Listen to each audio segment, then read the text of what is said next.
Mm, Knowing that we've done systematic analyses, other kinds of traits that are of rigor provides assurance.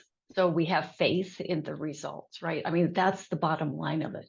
I would say that work that I'm doing now with, and also with the teaching of qualitative methods and work with Karen Locke and Martha Feldman that I'm doing right now is we're really looking at rigor as an outcome of our analytic work.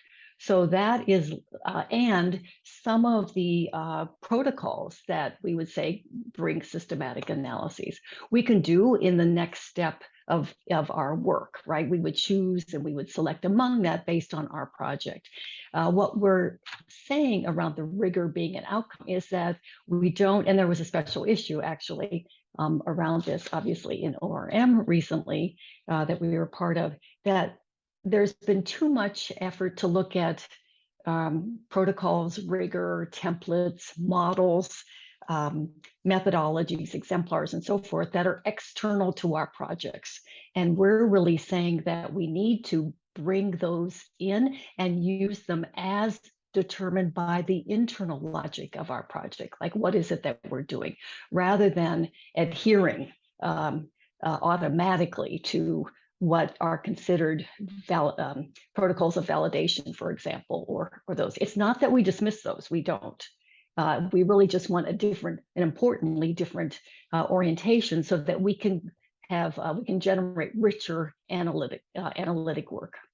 We're not trying to be not rigorous, but so for me personally, I have trained a lot of doctoral students, have read a lot of work of junior scholars and senior scholars doing qualitative research for the first time.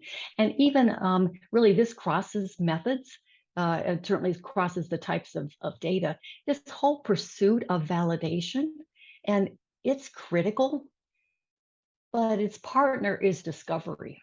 And those are twin processes that really matter. And the pursuit of one excludes the other. And I'm really about bringing forward discovery as a partner. It's really a shift between the external dominating what we do to a knowing that, and knowing validation is important and brings rigor and so forth, to using that and making sure that is the case, but using it tailored to the internal logic of our project. I've seen too many people try to shove data into in vivo trees, right? Codes and thousands of codes, and then say, what does it mean?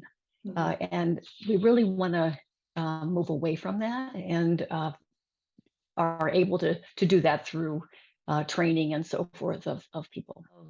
So methods, you want to provide them as assurance, as I said, and you want to show and convey that you're providing truthful findings, right? This is what we're about, and that's really critical.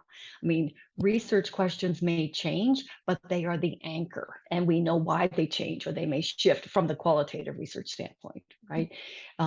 Hypotheses are generated in a quantitative kind of approach. Those are the two discovery points. And we know why and how we did that.